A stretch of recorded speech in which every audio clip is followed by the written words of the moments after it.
Muri yeZimbabwe ndadzoka zvekare zvinhu hazvina kumira musha pari kupisa pari hot iko zvine zvinhu ndiri kutambira nyaya yandiri kunzwa inova nyaya isiri kundibata zvakanaka pari kunzvoni there is a roadblock every day at the cave along Cluster Road in Southampton near Mazuda Space heading towards Harare Hospital in the industrial area. Another roadblock is set up directly in front of Harare Hospital on Lobengula Street.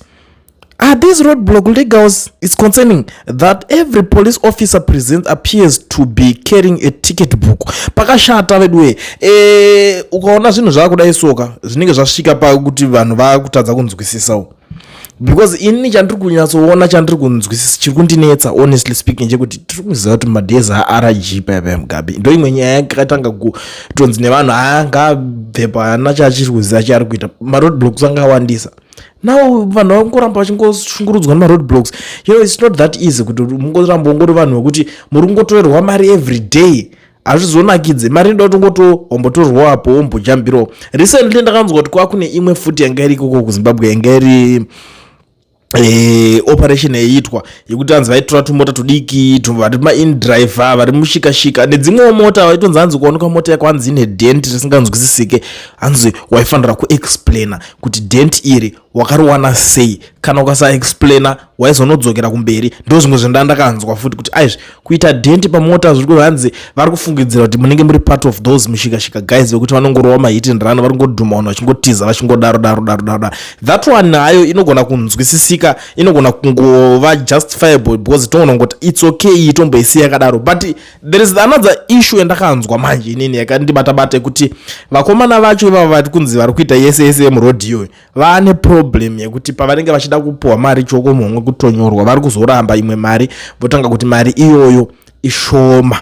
Ndo pamwe pari kuita dambudziko pakuti vari kuti mari haisi kukwana ishoma. Ndo zvinhu zviri kubohwa vanhu zvakanyanya izvozvo because there is no way up kuti uri kunyatsozwa kuti dhiri ramuri kuita rikutonyora uko hapana chiri straight kana one chiri kuitwa ipapo kungotongogurana chekuseri shamwari ndokupuwa yakati ndimbodarika ndimboenda wototanga kutodedzera kuti aiwa ishoma dai mawedzera mari iyo.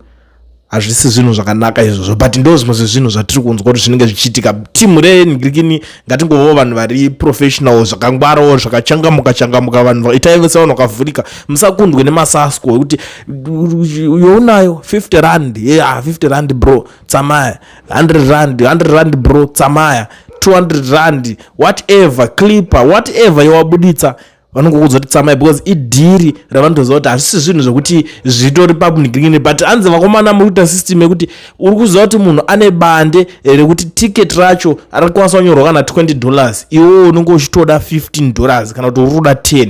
Hazvina musoro pari kunzova nhingirikini munhu ngazvivewo advantage kuside kwake so that zvinongonhingirikina mani. Handisi kukurudzirai kuti muite zvinhu zvakadaro izvozvo honestly speaking but tiri kuti nzara yenyu musaipedzere kuma-citizens please. Ndosaka kuona umwe vanhu vakuzongozvifananidzo ngoti makoma musoro fuck off tinobhadhara ticket racho because nyaya yenyu kuti end of the day mune mutori busy muzoti muda topedzera futi munhu nguva anenge ari pakutoenda kwaari kuenda.